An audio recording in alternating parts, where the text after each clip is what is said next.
A'udzubillahi minasyaitonirrajim. Bismillahirrahmanirrahim. Allahumma aftah alaina hikmataka warsyur alaina min khuzaini rahmatika ya arhamar rahimin. Rabbi shrah li sadri wa yassir li amri wahlul 'uqdatam min lisani yafqahu qawli. Amin ya rabbal alamin. Amin ya rabbal alamin. Nampak. Okey, so hari ni kita akan masuk bab 5 iaitu pembangunan ekonomi dan hubungan etnik. So dalam tajuk ni kita akan mulakan dengan pengenalan. Kemudian kita akan masuk kepada pengenalan ekonomi zaman penjajah. Kita akan start pada zaman penjajah lah ekonomi kita ni. Sebelum ni kita dah tengok dah ekonomi zaman kerajaan Melayu Melaka kan. Okay. So kita akan start kali ni dengan masa zaman penjajah. Kemudian kita akan pergi kepada usaha pemulihan ekonomi selepas merdeka.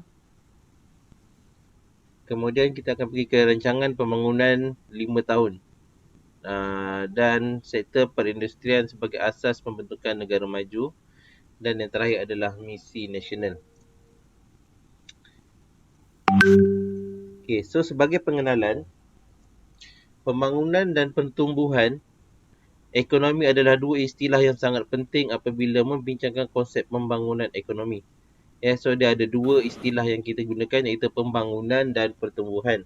Okay, dua-dua ni ada perbezaan ya. Walaupun kalau kita tengok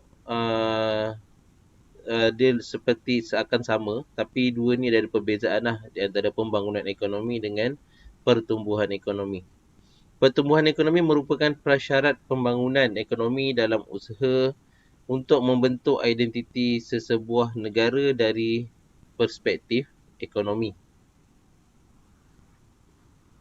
Pembangunan ekonomi sesebuah negara dikaitkan dengan kualiti hidup masyarakat, kemampuan menyelesaikan masalah kemiskinan, keperluan asasi manusia, keupayaan mendapatkan tempat perlindungan, keupayaan memperoleh peluang pekerjaan, keupayaan menghantar anak ke sekolah, keadaan alam sekitar yang bersih.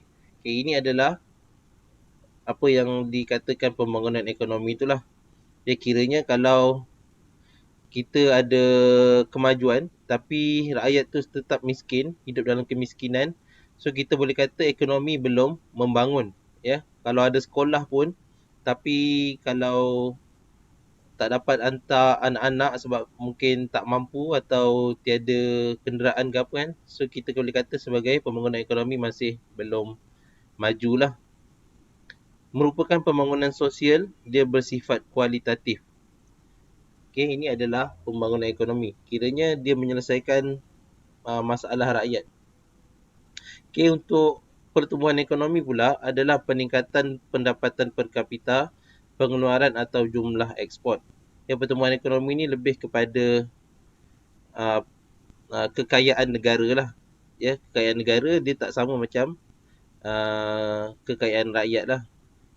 So, merupakan pembangunan fizikal seperti pertambahan jumlah pengeluaran barang industri, pembangunan infrastruktur, pertambahan bilangan sekolah. So, kalau sekolah banyak pun, tapi rakyat tak mampu untuk hantar anak ke sekolah, so, kita boleh kata negara tu belum maju lagi. Ekonominya masih belum bagus lah. Dia bersifat kuantitatif. Di antara dasar-dasar pembangunan ekonomi negara yang dilaksanakan kerajaan adalah seperti Dasar Ekonomi Baru, DEB, Dasar Pembangunan Nasional, DPN dan Dasar Wawasan Negara, DWN. Dasar-dasar ekonomi tersebut bukanlah hanya tertumpu kepada pembangunan ekonomi semata-mata tetapi juga penekanan diberikan pada aspek keadilan sosial bagi semua kaum di Malaysia. Okay. Itu secara ringkas lah sebagai pengenalan kepada ekonomi.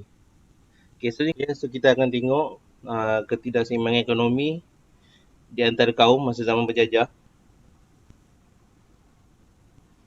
dan ketidakseimbangan ekonomi antara bandar dan di luar bandar.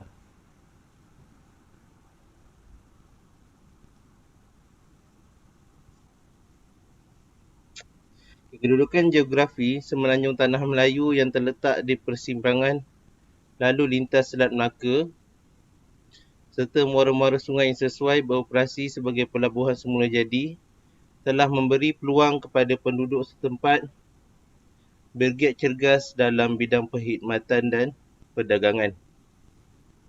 Yang maknanya dekat kerajaan Melayu Melaka contohnya lah, ya. So mereka berikan bergiat dalam bidang perkhidmatan, maksudnya diorang sediakan tempat kediaman, tempat simpan barang, ya, menyediakan bekalan makanan dan minuman. So itu adalah contoh perkhidmatan lah. Dan selain itu mereka juga melakukan perdagangan. Kejatuhan Empayar Melaka ke tangan Portugis telah menyaksikan satu era permulaan campur tangan kuasa-kuasa barat. Okay, so kita tahu kuasa barat pun dia berdagang ke tanah Melayu. So mereka telah melakukan penjajahan, ya, dan melakukan satu penjajahan lah terhadap tanah Melayu, terutamanya di Melaka. Okay, pada akhir abad ke-19, kawalan politik Inggeris telah memberi kesan ke atas kedudukan ekonomi tanah Melayu. Perjanjian Pangkor 1873 memberi kuasa kepada Inggeris dan pengutipan hasil undang-undang tanah dan guna tenaga, iaitu buruh asing. Hasilnya wujudlah sistem jalan raya dan kereta api pantai barat Semenanjung, pembukaan ladang-ladang dan estet-estet pertanian, pengukuhan dasar pecah dan perintah di negeri-negeri jajahan Inggeris. Okay, dasar pecah dan perintah telah membentuk pengasingan kawasan pertempatan antara tiga kaum utama.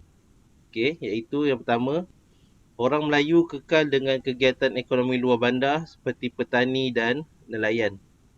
Okay, orang Cina tertumpu di kawasan bandar menjadi peniaga dan pelombong, dan orang India menetap di ladang getah bekerja sebagai penoreh getah. So dia telah pecahkan tiga kaum utama ni kepada tiga tempat lah. Yang Melayu dekat kampung, Cina dekat bandar, dan orang India berada di ladang-ladang getah.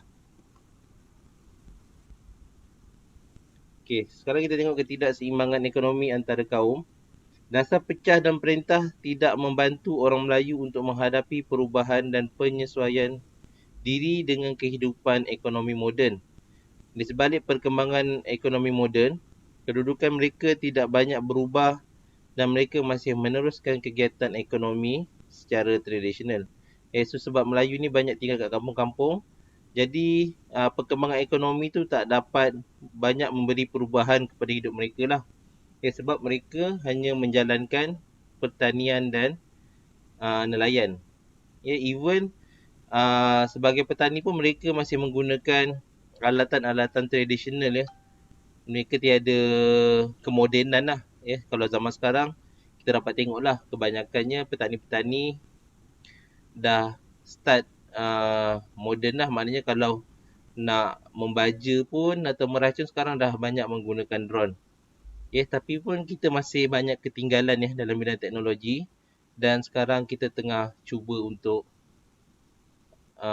mengaplikasikan kemodenan ke dalam pertanian lah dekat orang-orang kampung ni. Okay. Kegiatan ekonomi moden seperti perdagangan, pelombongan dan perladangan lebih tertumpu di kawasan pantai barat tanah Melayu kerana terdapat sistem pengangkutan yang baik. So tadi kita tahu kerajaan British telah membina banyak landasan kereta api lah. So kebanyakannya tertumpu di kawasan pantai barat, iaitu di Selangor, Negeri Sembilan, Melaka, macam itulah. So perkembangan ini secara tidak langsung telah membiarkan sistem ekonomi tradisional kekal di kawasan lain seiring dengan kepesatan ekonomi moden. Akibatnya jurang kemiskinan dalam kalangan masyarakat semakin meluas. So kita tahu kebanyakannya Melayu-Melayu ni dia tinggal dekat pantai timur, dekat Kelantan, Terengganu.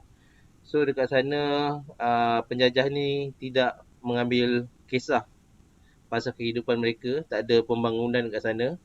Jadi jurang kemiskinan di antara kaum tu semakin menebal lah, atau semakin tinggi. Terutamanya masyarakat di luar bandar yang masih mengamalkan ekonomi sara diri. Melayu yang mengamalkan aktiviti pertanian tradisional kurang mendapat perhatian British. Ya, macam saya sebutkan tadi, British tak ambil kisah sangat tentang Melayu yang tinggal di luar bandar yang melakukan pertanian dengan nelayan tadi. Mereka tidak diberi peluang menerima kemudahan untuk memajukan aktiviti pertanian. Hal ini menyebabkan sektor ini tidak berkembang maju, mengalami kelembapan produktiviti serta kadar pendapatan yang rendah. Ya, so sebagai contoh, kalau dulu tanam padi pun mungkin setahun sekali je dapat menuai. Sebab tak ada teknologi, so mereka terpaksa menggunakan kaedah tradisional lah, ya, nak membanting semua. So lambatlah. Kelembapan ekonomi pertanian gagal mewujudkan peluang pekerjaan berbanding dengan pertambahan tanah Melayu. Okey, sekarang kita tengok pula ketidakseimbangan ekonomi antara bandar dan luar bandar pula. Okey, pihak British terlibat dalam pembangunan ekonomi tanah Melayu. Namun perkembangan ekonomi tertumpu di pantai barat tanah Melayu sahaja. Usaha membangunkan ekonomi hanya dijalankan untuk memelihara kepentingan mereka. Ya, tumpuan di pantai barat kerana ianya kaya dengan sumber bahan mentah seperti biji timah dan getah, di samping wujudnya sistem pengangkutan yang lebih baik. Kesannya negara mewarisi struktur ekonomi yang disebut sebagai dwi ekonomi. Okay, apa dia dwi ekonomi ni? Ya, dwi ekonomi adalah keadaan ekonomi yang bersifat moden dan pesat membangun di kawasan bandar, lombong, ladang dan kawasan perdagangan di sepanjang pantai barat tanah Melayu. Pada masa yang sama, ekonomi yang bersifat tradisional dan sara diri serta berpusat di kawasan luar bandar terus wujud. Okay, itulah yang dimaksudkan sebagai dwi ekonomi. Maknanya satu kawasan dia berkembang pesat, lagi satu kawasan dia masih mengamalkan ekonomi tradisional dan sara diri. Ya, keadaan ini menyebabkan berlakunya ketidakseimbangan pembangunan ekonomi antara wilayah. Okay, negeri-negeri di pantai timur tidak mengalami banyak perubahan. Ini kerana bilangan penduduk yang sedikit dan sistem perhubungan yang terbatas. Okay, so itu adalah pengenalan sedikit mengenai ekonomi masa zaman penjajah lah. Okay, so kita tengok pula usaha pemulihan ekonomi selepas merdeka. Okay, so untuk topik sebelum ni saya dah terangkan ni macam mana Malaysia menjalani proses kemerdekaan. So kita tengoklah macam mana pula usaha kerajaan tempatan waktu tu untuk memulihkan balik ekonomi selepas merdeka. Okay, selepas merdeka, kerajaan telah memberikan perhatian berat kepada usaha membangunkan negara terutamanya di luar bandar. Kemerosotan harga getah akibat persaingan getah tiruan memperlihatkan kelemahan serata asas ekonomi negara yang terlalu bergantung pada dua jenis komoditi utama iaitu getah dan biji timah. Ya, so waktu tu negara kita terlalu bergantung kepada getah dan biji timah. So bila getah tiruan ni wujud, ya, so harga getah telah jatuh secara mendadak lah. Dan dia memberi kesan terhadap ekonomi negara kita. Okay, justru kerajaan mengambil langkah mempelbagaikan asas ekonomi seperti memperkenalkan beberapa komoditi lain seperti kelapa sawit, koko, lada hitam dan kayu balak. Okay, memberikan tumpuan kepada ekspor barang pembuatan, tekstil, makanan yang diproses dan keluaran hasil getah. Kemajuan yang dicapai agak membanggakan khususnya dalam bidang pertanian, perusahaan, kemudahan asas dan perkhidmatan. Okay, namun kadar pertumbuhan ekonomi yang tinggi ini masih tidak cukup untuk mengubah struktur sosioekonomi yang diwarisi daripada penjajah. Okay, maksudnya kawasan luar bandar masih lagi kurang maju. Walaupun ekonomi waktu tu dah semakin pesat, tapi dia tak dapat mengubah sangat. Kita tak nampak tengok perubahan yang nyata terhadap kehidupan rakyat di luar bandar lah, terutamanya Melayu. Tidak banyak perubahan yang berlaku untuk mengurangkan dui ekonomi yang berkesan serta mengatasi masalah jurang pendapatan. Pada awal 70-an dianggarkan hampir separuh daripada seluruh isi rumah di semenanjung Malaysia berada di bawah garis kemiskinan. Yang maknanya ramailah. Hampir 50% rakyat Malaysia di semenanjung berada di bawah garis kemiskinan. Jadi diwujudkan rancangan pembangunan 5 tahun. Ya, selalu kalau kita tengok ni adalah rancangan pembangunan 5 tahun yang dibuat untuk pembangunan Malaysia lah. Ya, dia bermula pada tahun 1956, iaitu 1 tahun sebelum kemerdekaan dah ada dah rancangan Malaya pertama. Okay, dan sekarang kita berada pada rancangan Malaysia yang ke-12. Ya, tak salah saya rancangan Malaysia ke-12. Okay, rancangan pembangunan 5 tahun. Ia telah mula dirangka dan dilaksanakan sejak tahun 1950-an bagi memperbaiki kedudukan ekonomi mereka yang terjejas akibat Perang Dunia yang Kedua. Dua rancangan pembangunan yang awal telah digubal oleh Inggeris, iaitu draft rancangan pembangunan tahun 1950 hingga 55, rancangan 5 tahun Malaya yang pertama 1956 hingga tahun 60. Rancangan 5 tahun Malaya kedua 61 sampai 65 telah digubal oleh pemerintah Malaya sendiri dengan tumpuan memajukan infrastruktur ekonomi. So kita akan tengok satu-satu rancangan Malaysia ni. Kita akan mulakan dengan rancangan Malaya yang pertama, iaitu daripada tahun 1956 hingga tahun 1960. Objektif matlamat memajukan sektor luar bandar bagi menambah pendapatan penduduk luar bandar serta mengurangkan kadar kemiskinan, mempelbagaikan sumber negara dan mengurangkan kebergantungan kepada sektor tertentu, khususnya timah dan getah. Sambung. Pelaksanaan dan kejayaan. Penubuhan dua agensi kerajaan Rural Industry Development Authority RIDA pada tahun 1953, Lembaga Kemajuan Tanah Persekutuan FERDA. Kedua-duanya berperanan memajukan ekonomi luar bandar dan mempertingkatkan taraf hidup penduduk di luar bandar. Okay, terima kasih. Okay, so kita tengok ni antara agensi terawal yang ditubuhkan oleh kerajaan untuk membantu petani luar bandar lah. Ya, untuk membantu petani luar bandar. Okay, kita pergi kepada rancangan Malaya yang kedua.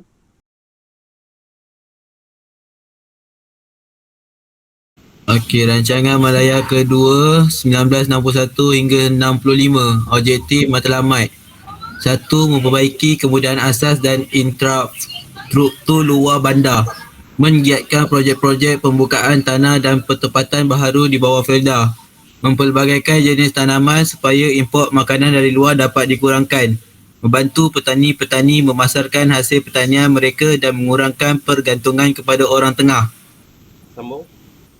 Okay, pelaksanaan dan kejayaan. 1. Penyertaan lebih ramai rakyat dalam rancangan-rancangan pembangunan.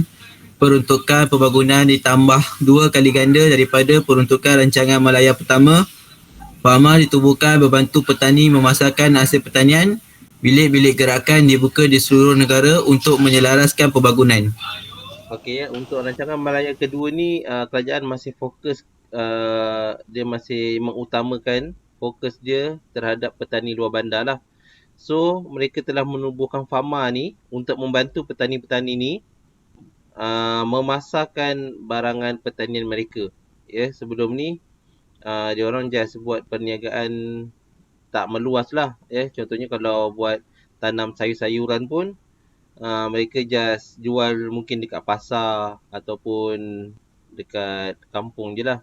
So dengan penubuhan farma ni, dia membantu petani-petani ni untuk menambahkan pendapatan mereka lah dengan menjualkan mungkin ke seluruh negara ataupun mungkin ke luar negara.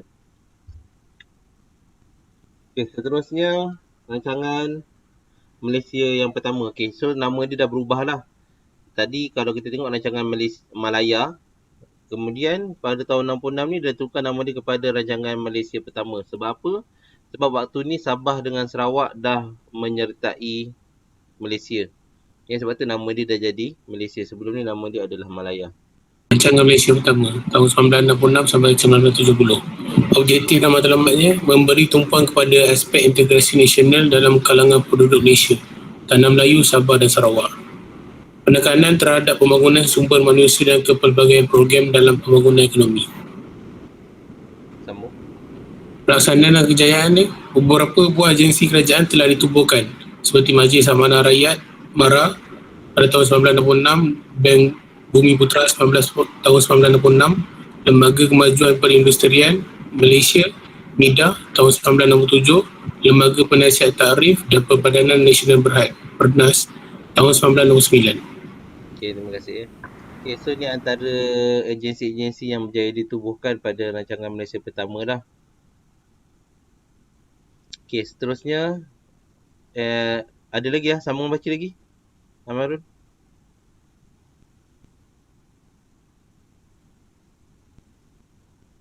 Amar Rafiq. Jadi, sambung lagi. Sambung lagi. Mengatasi masalah kekurangan modal bagi mengelakkan para petani ditindas oleh orang tengah dengan menubuhkan lembaga pertubuhan peladang, koperasi luar bandar dan Bank Pertanian Malaysia. Bagi menyokong usaha, ditubuhkan juga Felcra dan Mardi. Okey, terima kasih. So, kerajaan telah menubuhkan beberapa agensi seperti Lembaga Pertubuhan Peladang, Koperasi Luar Bandar dan Bank Pertanian Malaysia. Okay, tujuannya adalah untuk memberi bantuan modal, memberi pinjaman modal kepada petani-petani luar bandar ni lah. Sebab banyak orang mengambil kesempatan terhadap mereka ni dengan memberi pinjaman yang tinggi lah dia punya bunga kan. So, kerajaan telah membantu dengan mengurangkan mereka daripada ditindas oleh orang-orang tengah ni. Okey, seterusnya rancangan Malaysia yang kedua. Pengenalan dasar ekonomi baru DEB dengan matlamat membasmi kemiskinan dan menyusun semula masyarakat bagi mengelakkan pergerakan kaum mengikut fungsi ekonomi. Penubuhan Petroleum Nasional Berhad Petronas 1974. Sambung. Membasmi kemiskinan, menyusun semula masyarakat tanpa mengira kaum. Rancangan masa panjang pertama tahun 1971 hingga 1990. Matlamat mengurangkan dan seterusnya membasmi kemiskinan dengan menambah pendapatan dan memperbanyakkan peluang pekerjaan. Mempercepat proses menyusun semula masyarakat Malaysia bagi memperbaiki kedudukan ekonomi yang tidak seimbang antara kaum. Okey, so kalau kita tengok kat sini pada rancangan Melayu yang kedua ni telah diperkenalkan dasar ekonomi baru.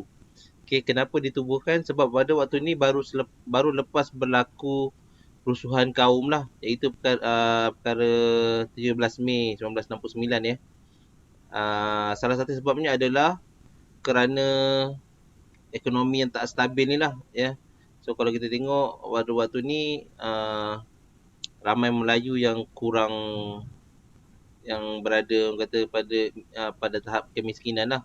So itu antara sebabnya berlaku kerusuhan, pergaduhan di antara kaum tu.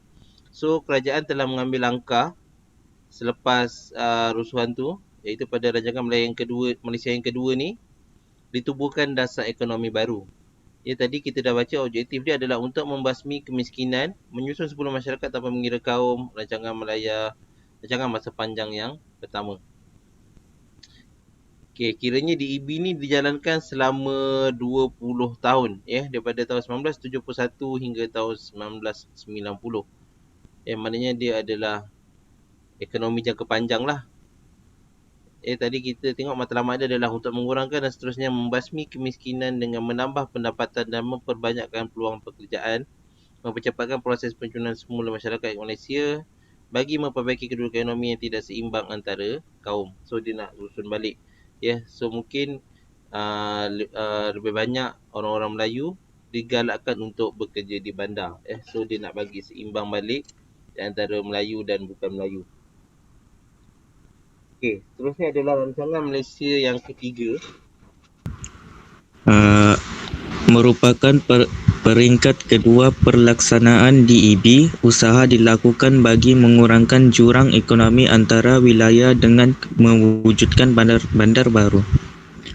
Penekanan kepada isu alam sekitar dan keselamatan negara. Okey, sambung. Sebanyak 28 buah bandar dibina di bawah rancangan Kejora Ketengah Darah Kesedar pada tahun 1980.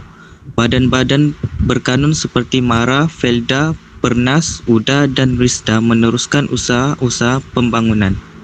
Okey, so pada rancangan Malaysia ketiga ni, kerajaan telah menubuhkan agensi seperti Ketengah, Kejora, Kesedar dan RISDA. Tujuan dia adalah untuk membuka bandar baru. Contohnya dekat kawasan-kawasan kampung ni akan diwujudkan satu bandar barulah. Kiranya orang-orang kampung pun akan mengalami kemajuan jugalah. Dia akan buka satu bandar baru.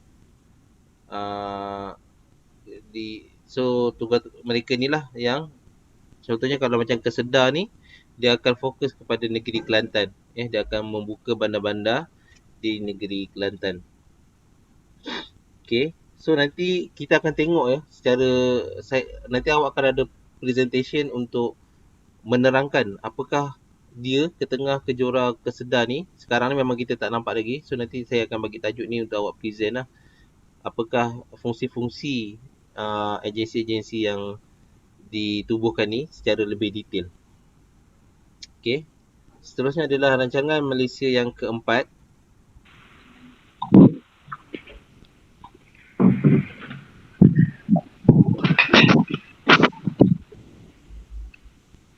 Rancangan Malaysia keempat. Objektif atau matlamat, tumpuan diberikan kepada sektor pertanian di luar bandar. Sektor baru diperkenalkan iaitu sektor perusahaan berat dan berasaskan pelaburan modal.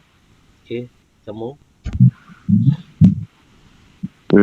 Pelaksanaan atau kejayaan, itu menubuhkan Perbadanan Industri Berat Malaysia, HICOM, membuka kawasan perindustrian baru seperti Senawang, Skudai, Bintulu, Menggatal dan Likas, dan membuka kawasan perdagangan bebas seperti Bayan Lepas, dan memperkenalkan program kajian dasar perindustrian Malaysia dan Pelan Induk Industri PIP.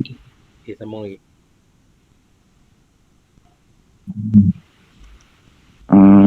Mempergiat perusahaan pembuatan dengan menubuhkan Proton. PNB ditubuhkan untuk uruskan pelaburan skim amanah saham nasional.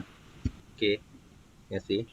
Okey, so kita tengok pada rancangan Malaysia keempat ni, negara telah berubah.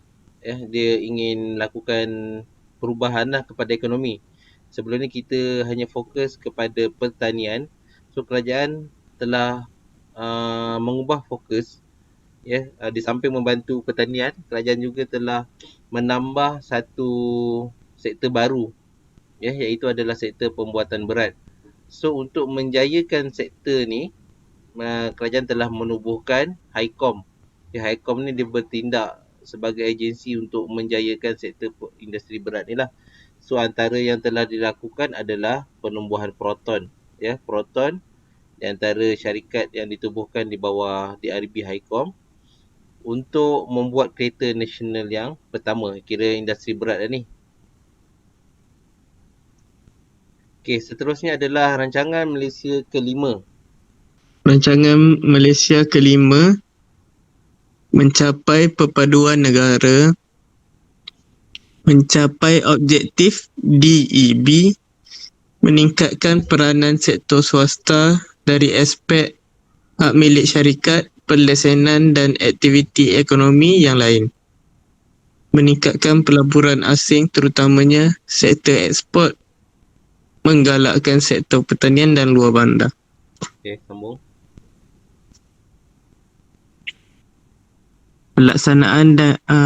Pelaksanaan menekankan bidang penyelidikan dan pembangunan R&D bagi meningkatkan pendapatan dan kekurangan guna tenaga, pembangunan sumber manusia dalam aspek latihan, kemahiran, pengurusan, keusahawanan, pembinaan, perhotelan dan perkapalan, menubuhkan Perbadanan Pelancongan Malaysia, memperkenal Tahun Melawat Malaysia pada tahun 1990. Sambung lagi. Ekonomi Malaysia berkembang pesat walaupun menghadapi pelbagai cabaran, terutamanya kemelesetan ekonomi dunia. Mencapai matlamat DEB menurunkan kadar kemiskinan kepada 15% pada tahun 1990 berbanding 49.3% pada tahun 1970. Okey, terima kasih. Okey, so kita tengok tadi pada tahun 1971 kerajaan telah memperkenalkan DEB. So pada tahun terakhir ni iaitu kan kita tengok tadi DEB ni tamat pada tahun 1990 so maknanya dalam rancangan Malaysia kelima ni DEB ni akan tamat dah. So DEB ni telah berjaya mencapai matlamat dia. Kita tahu pada sebelum tu kadar kemiskinan berada pada tahap 50%. So pada akhir DEB ni kadar kemiskinan tu telah berjaya diturunkanlah kepada 15%. Selain tu kerajaan juga telah memberi fokus kepada bidang penyelidikan dan juga pelancongan pada rancangan Malaysia yang kelima ni. Seterusnya adalah rancangan Malaysia yang ke-6. Rancangan Malaysia ke-6 1991 hingga 1995. Objektif mengekalkan momentum pembangunan pesat ekonomi negara, mengurus kejayaan ekonomi negara supaya matlamat pembangunan seimbang tercapai. Pelaksanaan menggalakkan pelibatan sektor swasta dalam ekonomi negara dan menyelenggarakan program penguasaan. Yang kedua, mengurangkan perbelanjaan tidak produktif. Yang ketiga, mengekalkan dasar liberalisasi, pelonggaran peratusan dan undang-undang untuk memperbaiki iklim pelaburan. Yang keempat, mengubah struktur industri sedia ada kepada pengguna teknologi yang lebih canggih dan keluaran yang lebih bermutu. Sambung. Dasar Pembangunan Nasional.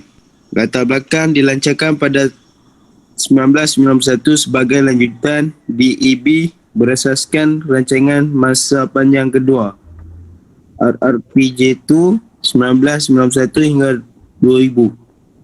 Objektif memupuk perpaduan yang seimbang dalam semua sektor, mencapai pembangunan yang seimbang dalam semua sektor, meningkatkan pelibatan sektor swasta dalam usaha penyusunan semula masyarakat, menekan pembangunan sumber manusia. Okey, terima kasih. So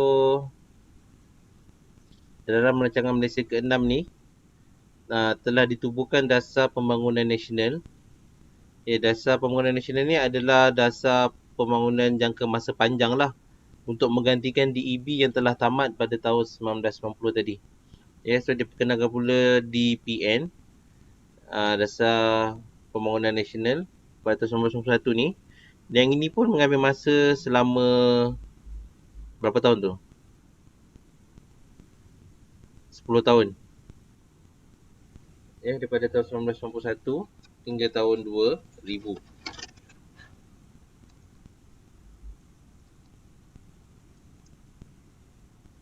Objektif dia adalah untuk memupuk perpaduan yang seimbang dalam semua sektor, mencapai pembangunan yang seimbang dalam semua sektor. Meningkatkan pelibatan sektor swasta. So pada tahun rancangan Malaysia ke-6 ni fokus kepada untuk penswastaan dan pelaburan lah. Yang maknanya dia menggalakkan syarikat-syarikat swasta ni terlibat dalam pembangunan negara dan juga menggalakkan pelabur-pelabur luar untuk melabur ke dalam negara kita. Pada tahun 1991 ni juga telah diperkenalkan Bawasan 2020 oleh Perdana Menteri pada waktu tu lah, iaitu Tun Dr. Mahathir. Seterusnya adalah rancangan Malaysia yang ke-7. Rancangan Malaysia ke-7. Maklumat kewujudan mewujudkan pertumbuhan ekonomi seimbang dengan meningkatkan produktiviti dan memperkuat daya tahan ekonomi negara. Pembasmi kemiskinan dan pengagihan pendapatan turut diberi keutamaan. Mempertingkatkan guna tenaga, pendidikan dan latihan. Menggiatkan program penswastaan bagi meringankan beban kerajaan. Pelaksanaan. Melaksanakan projek yang dapat menjana pendapatan seperti KLIA, MSET dan lain-lain. Menyediakan kemudahan bagi meningkatkan kualiti hidup golongan miskin. Penempatan semula setinggan projek perumahan kos rendah dan program PPRC. Okey, terima kasih. So kita tahu pada tahun 1996 ni Malaysia telah dikenali sebagai ASEAN Tiger sebab kita punya ekonomi yang berkembang pesat ya. Semua negara-negara di Asia terutamanya telah memandang tinggilah terhadap Malaysia pada waktu ni. So pada waktu ni juga telah kerajaan melaksanakan projek yang berskala besar lah seperti KLIA dan Miasat. Okey, seterusnya rancangan Malaysia yang ke-8. Rancangan Malaysia ke-8 2001 sampai 2005 matlamat memperkukuh keupayaan, kebolehan dan keazaman negara bagi menghadapi cabaran masa hadapan. Penekanan kepada perpaduan melalui pembangunan sosioekonomi. Pelaksanaan masih menekankan peningkatan aktiviti penyelidikan dan pembangunan iaitu R&D terutama melalui teknologi maklumat dan telekomunikasi. Dasar penswastaan dan diperkukuhkan, menggalakkan pelaburan asing FDI terutama dalam sektor berteknologi tinggi, pengenalan program rakan muda bagi tujuan memperkukuhkan nilai dan etika. Dasar wawasan nasional latar belakang menggabungkan teras dua dasar pembangunan iaitu DEB dan DPN. Rancangan masa panjang ketiga RRPJ3 2001 hingga 2020. Teras utama membina bangsa yang berdaya tahan, mewujudkan masyarakat yang saksama, mengekalkan pertumbuhan ekonomi, mempertingkatkan daya saing, membangunkan ekonomi berteraskan pengetahuan, mengukuhkan pembangunan sumber manusia. Okey, terima kasih. So, kalau kita tengok pada rancangan Malaysia ke-8 ni, di antara penekanan dia adalah dia meningkatkan aktiviti penyelidikan dan teknologi komunikasi lah. Okey, dasar perswastaan dikukuhkan, maknanya lagi banyak syarikat swasta bergiat dalam bidang ekonomi lah. Okey, so sebelum ni kalau kita tengok pelaburan asing banyak tertumpu kepada bidang pertanian. So sekarang digalakkan juga pelaburan asing dalam bidang yang berteknologi tinggi. Ya, pada waktu ni kita tengok Malaysia dah banyak buat sektor-sektor yang berteknologi tinggi lah. Okey, selain tu juga diwujudkan dasar wawasan nasional. So kita tahu sebelum ni kerajaan telah membuat dasar ekonomi baru DEB dan dasar pembangunan nasional DPN. So DPN ni telah tamat pada tahun 2000. So kerajaan pada waktu tu memperkenalkan dasar baru iaitu dasar wawasan nasional ni lah. Yang maksudnya ini adalah yang ketiga. Dia menggabungkan matlamat DEB dan DPN tadi. Dan rancangan Malaysia ketiga ni dia mengambil masa selama 20 tahun ya, daripada tahun 2001 hingga tahun 2020. Okey, seterusnya adalah rancangan Malaysia ke-9. Matlamat utama adalah memberikan tumpuan kepada permulaan fasa kedua wawasan 2020 dengan memberi keutamaan kepada aspek-aspek pembangunan insaniah bagi membantu pembangunan fizikal. Okay. Pelaksanaan meningkatkan usaha membasmi kemiskinan terutama dalam kalangan rakyat termiskin di luar bandar. Kedua, menyediakan kemudahan perkhidmatan yang cekap dan berkesan. Ketiga, menggalakkan penyertaan perusahaan kecil dan sederhana PKS. Yang keempat, merancangkan program penswastaan. Okey, terima kasih. So pada rancangan Malaysia ke-9 ni kita tahu pada waktu ni kita telah bertukar Perdana Menteri lah daripada Tun Mahathir kepada Tun Abdullah Ahmad Badawi. Ya. So gelaran yang terkenal ni adalah Pak Allah lah. Ya, Pak Allah telah memperkenalkan Islam Hadari. Ya, dia telah memperkenalkan Islam Hadari. So maknanya dia lebih fokus kepada pembangunan insaniah lah. Ya, dia lebih fokus kepada pembangunan insaniah. Maknanya dia menerapkan aspek-aspek yang baik terhadap pembangunan ekonomi itu sendirilah. Dia menerapkan ajaran-ajaran Islam ke dalam pembangunan negara. Okey. Seterusnya adalah rancangan Malaysia yang ke-10. Rancangan Malaysia ke-10 matlamat bertemakan rancangan kemakmuran ekonomi dan keadilan sosial, menggariskan 5 teras. 1. Falsafah dan pendekatan transformasi ekonomi berteraskan NKRA. 2. Mewujudkan persekitaran kondusif. 3. Pembangunan sosio-ekonomi inklusif. 4. Membangun modal insan. 5. Persekitaran kondusif untuk kualiti hidup, dan mengandungi pelan transformasi kerajaan, GDP dan model baru ekonomi. Okey, sambung. 7 teras strategi untuk mencapai taraf ekonomi berpendapatan tinggi. Mewujudkan ekonomi diteranju oleh sektor swasta. Menyokong pertumbuhan diterajui inovasi. Merasionalisasi peranan kerajaan dalam perniagaan. Membangun EKS sebagai jentera pertumbuhan dan inovasi. Bersaing di peringkat global. Mewujudkan infrastruktur bertaraf dunia untuk menyokong pertumbuhan dan meningkatkan produktiviti. Memberi tumpuan kepada jentera pertumbuhan utama. Okey, terima kasih. Okey, so kita tahu pada rancangan Malaysia ke-10 ni kita telah bertukar Perdana Menteri lagi, iaitu kepada Datuk Seri Najib Razak lah.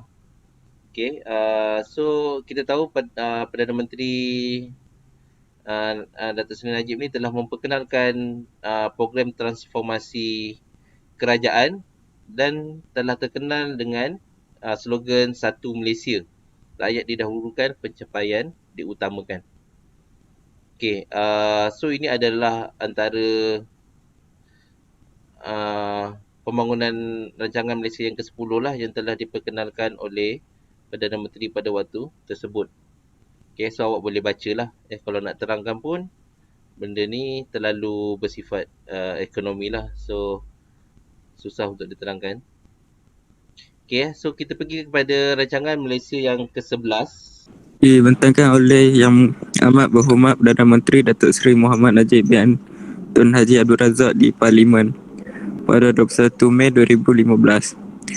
Menjadi transformasi terakhir dalam matlamat untuk menjadikan Malaysia sebagai sebuah negara yang maju dan berpendapatan tinggi menjelang tahun 2020. 6 program di bawah transformasi nasional ini: program transformasi kerajaan, program transformasi ekonomi, program transformasi politik, program transformasi komuniti, program transformasi sosial, program transformasi fiskal. RMK 11 telah menyediakan 6 strategi, iaitu: pertama, memperkukuhkan inklusiviti ke arah masyarakat saksama. Kedua, meningkatkan kesejahteraan rakyat. Ketiga, meningkatkan pembangunan modal insan untuk negara maju. Keempat, menuju ke arah pertumbuhan hijau bagi meningkatkan kemampanan daya saing. Kelima, memperkukuhkan infrastruktur bagi menyokong pertumbuhan ekonomi. Keenam, memperkasa pertumbuhan ekonomi untuk meningkatkan kemakmuran. Okey, terima kasih. So pada rancangan Malaysia ke-11 ni, Perdana Menteri pada waktu tersebut telah menyambung program transformasi beliau lah. Ya, so diperkenalkan Dasar Transformasi Nasional dan TN50. Ya, kalau kita ada dengar sebelum ni adalah TN50 iaitu Transformasi Nasional 2050. Ya, so RMK 11 ni diperkenalkan sebab untuk mencapai matlamat wawasan sebelum ni iaitu wawasan tahun 2020 lah. Okey, ini adalah Dasar Transformasi Nasional dengan TN50 tadi. Okey, seterusnya kita pergi tadi sampai RMK 11 je. So rancangan Malaysia yang ke-12 baru dibentangkan pada tahun lepas lah. Pada tahun lepas, akhir tahun lepas telah dibentangkan oleh menteri.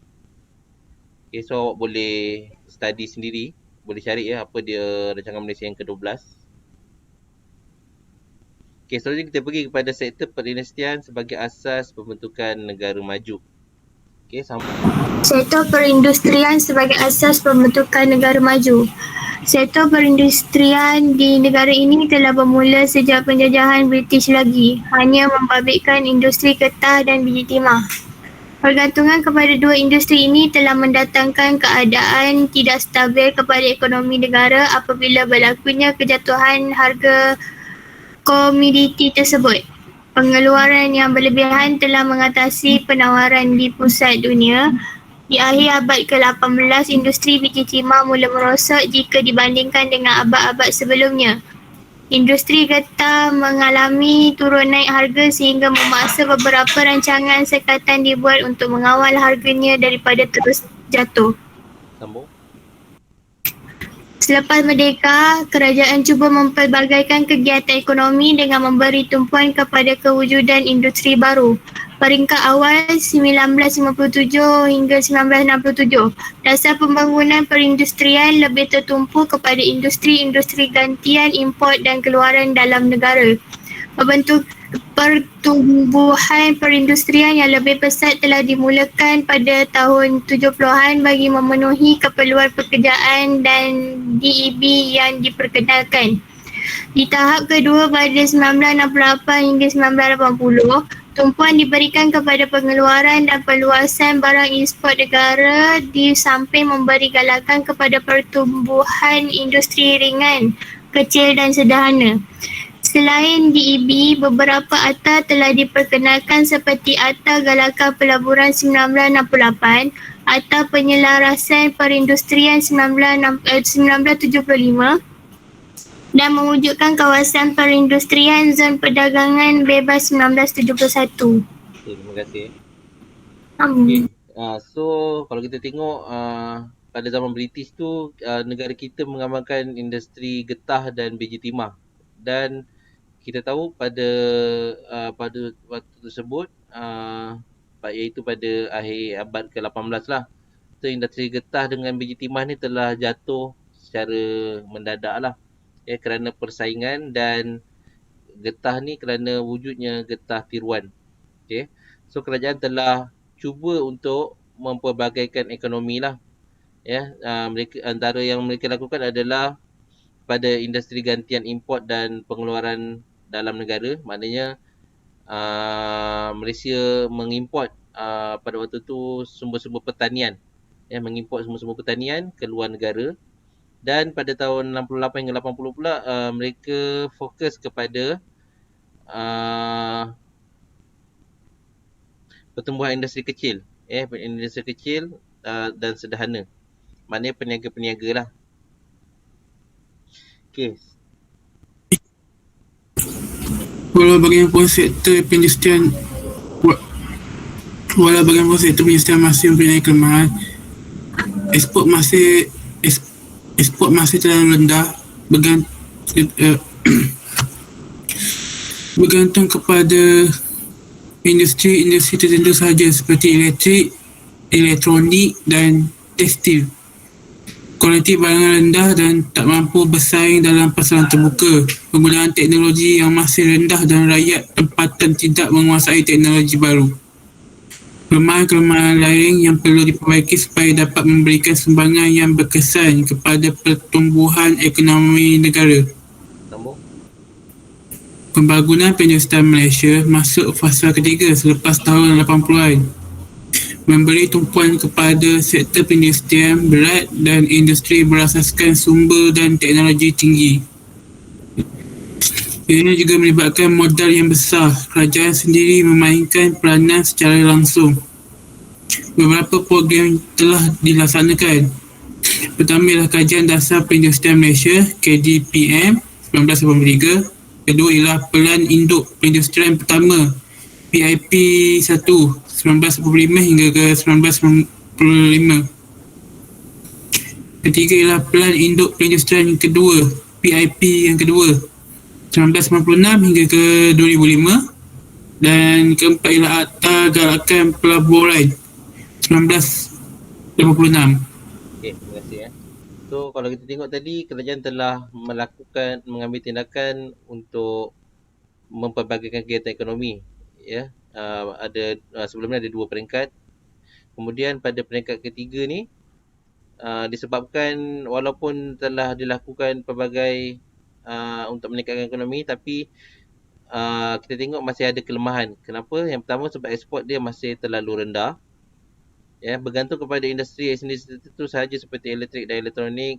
Okay. Lepas tu kualiti barangan yang rendah, tak dapat bersaing dengan pasaran terbuka. Lepas tu penggunaan teknologi yang rendah. Ya. So pada waktu ni kita masih rendahlah dalam teknologi. So kerajaan telah masuk ke fasa ketiga dengan memberikan fokus kepada industri berat dan berteknologi tinggi lah. So kerajaan telah membelanjakan banyak modal untuk tujuan tersebut. Ya, ini adalah di antara beberapa program yang telah dilaksanakan lah. Iaitu kalau awak tengok tadi dah dibaca ada 4 program yang telah dilaksanakan. Okay, apa dia program-program tersebut? Ya, KDPM tu. Ya, KDPM merupakan satu kajian untuk menyemak dan mengubah suai dasar-dasar industri perindustrian negara yang sedia ada, mengkaji semula rancangan penggalakan pelaburan dan dasar-dasar peningkatan ekspor. Okey, seterusnya PIP adalah untuk menggubal objektif pembangunan industri secara am, membantu sektor-sektor kecil yang berpotensi untuk terus berkembang. Okey, 12 sektor industri telah diperkenalkan untuk diberikan perhatian. Ya, kiranya tadi kan KDPM dengan PIP telah ditubuhkan untuk buat kajian. So ni adalah antara hasil kajian tersebutlah. So dia memperkenalkan 12 sektor industri. Okey, 7 adalah industri yang berasaskan sumber tempatan. Ya, seperti getah, kelapa sawit, kayu kayan, makanan, logam bukan ferus dan galian bukan logam.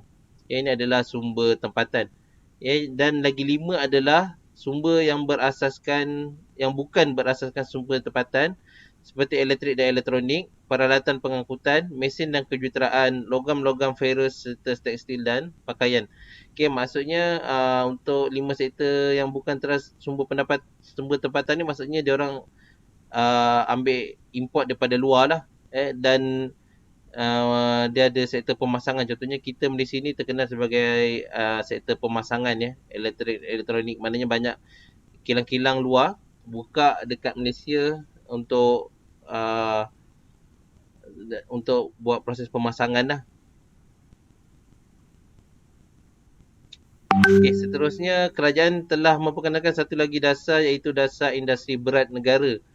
Tujuannya adalah untuk mengurangkan pergantungan negara kepada negara luar dalam mendapatkan bekalan peralatan jentera bagi keperluan dan kegunaan tempatan, membuka jalan dan peluang kepada pertumbuhan industri-industri kecil dan sederhana. Perdana Industri Berat Malaysia HICOM dipertanggungjawabkan untuk mencapai matlamat ini. Perusahaan automobil negara berhad iaitu Proton merupakan salah satu projek utama yang dilaksanakan oleh HICOM di samping projek-projek yang lain.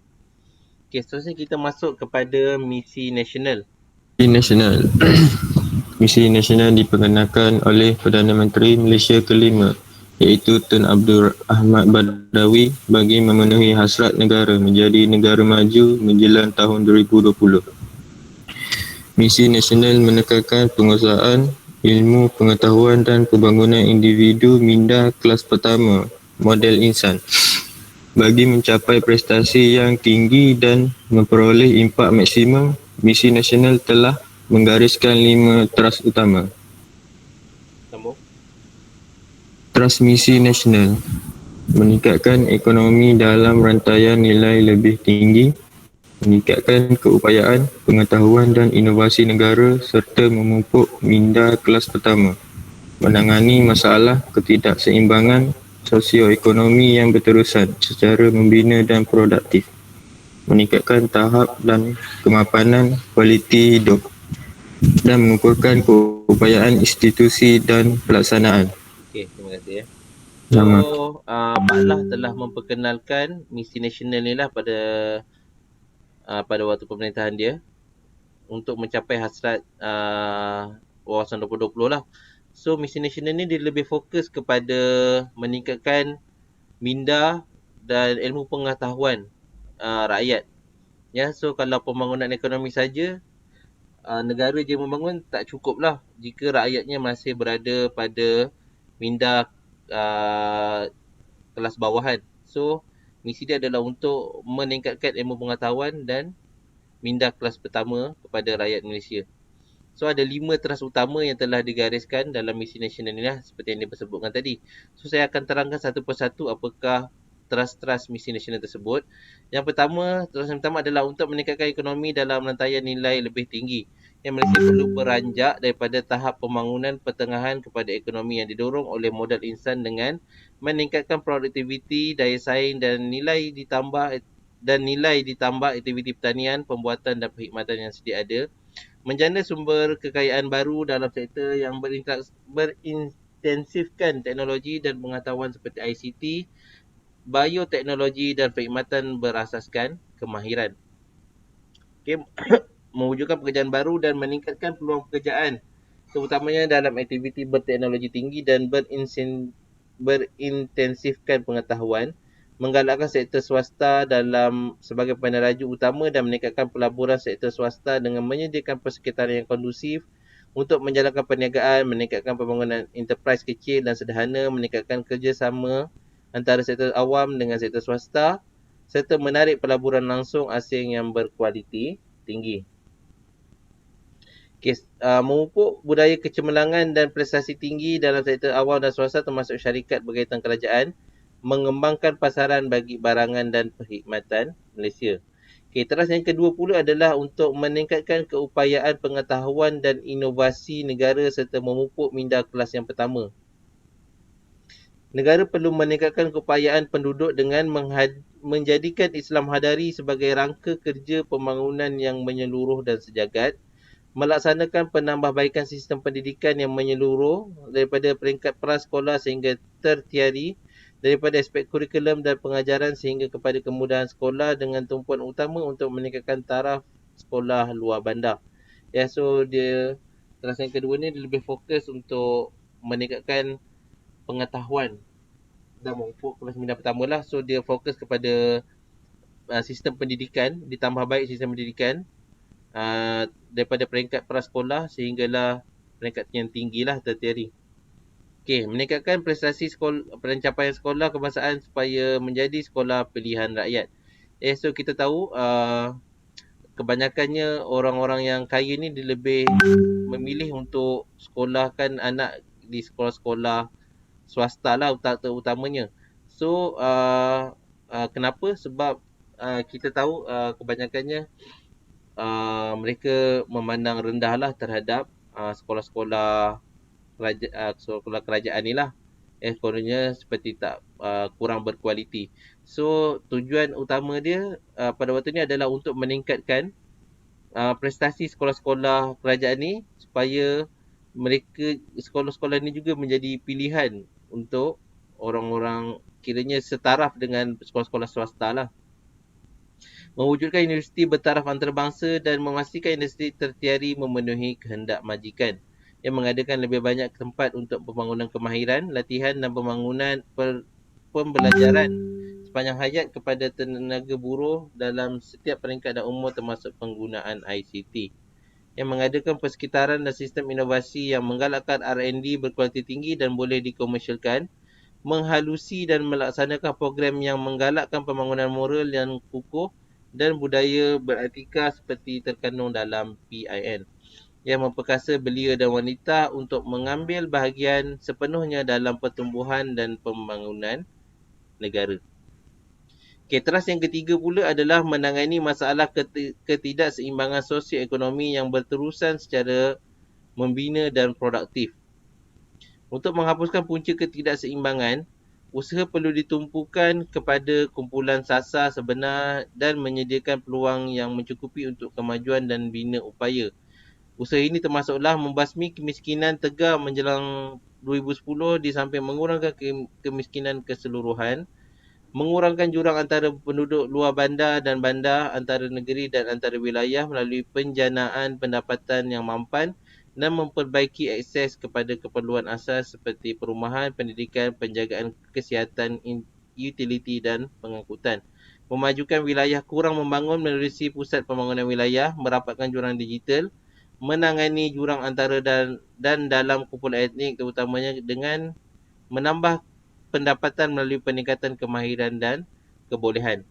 So untuk teras ketiga ni kerajaan cuba untuk fokus mengurangkan jurang ketidakseimbangan ekonomi lah.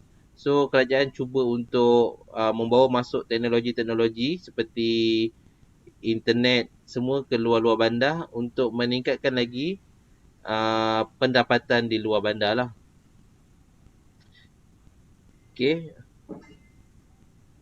Menggalakkan peluang pekerjaan sama rata bagi mengurangkan ketidakseimbangan dalam pekerjaan dan pendapatan di samping meningkatkan integrasi di kalangan kumpulan etnik, mewujudkan generasi baru usahawan dan enterprise bumiputera yang berdaya saing, mengkaji semula dasar dan program penyusunan semula untuk meningkatkan keberkesanan dan impaknya serta memastikan tumpuan dasar dan program masa hadapan berdasarkan merit dan keperluan. Seterusnya kita pergi kepada teras 4, meningkatkan tahap dan kemampanan kualiti hidup.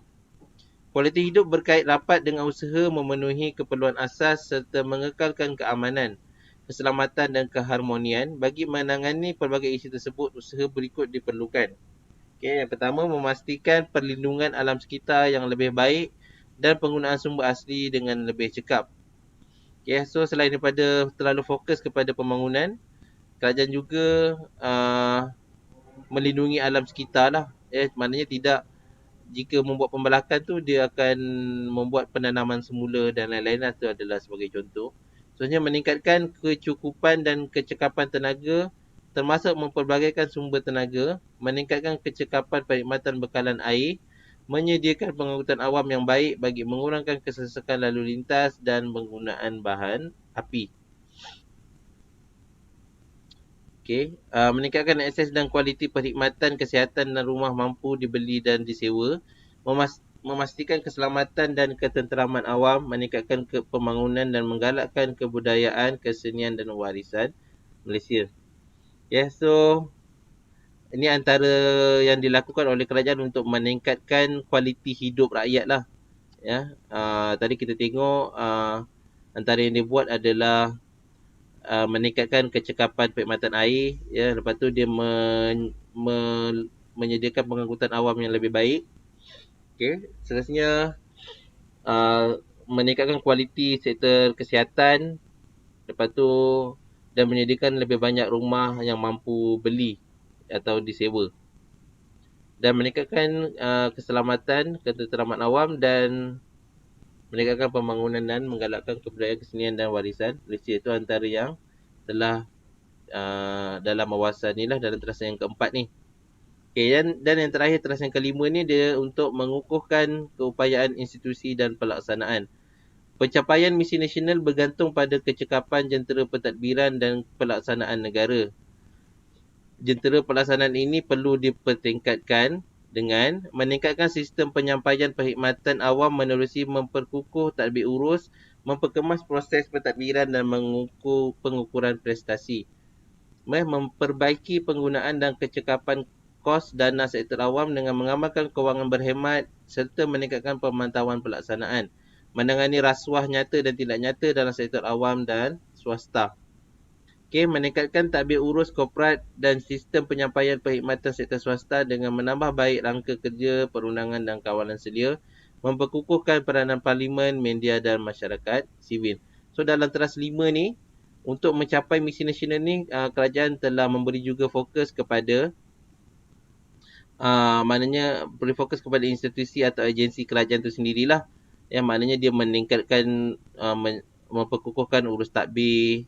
Lepas tu dia membenteras rasuah, yang mengamalkan perbelanjaan berhemah, dan selain itu mereka juga memperkukuhkan peranan parlimen. Maknanya parlimen ni adalah tempat untuk perbahasan mengenai ekonomi dan lain-lain lah, mengenai negara lah. So dia memperkukuhkan peranan tu.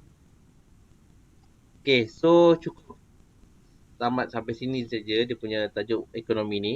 Okay, sebagai rumusan, kerajaan meletakkan matlamat perpaduan negara sebagai agenda utama dalam melaksanakan dasar-dasar pembangunan negara. Matlamat ini hanya boleh dicapai melalui pembangunan sosioekonomi yang melibatkan pertumbuhan ekonomi, pengagihan pendapatan, kestabilan dan kesejahteraan umum.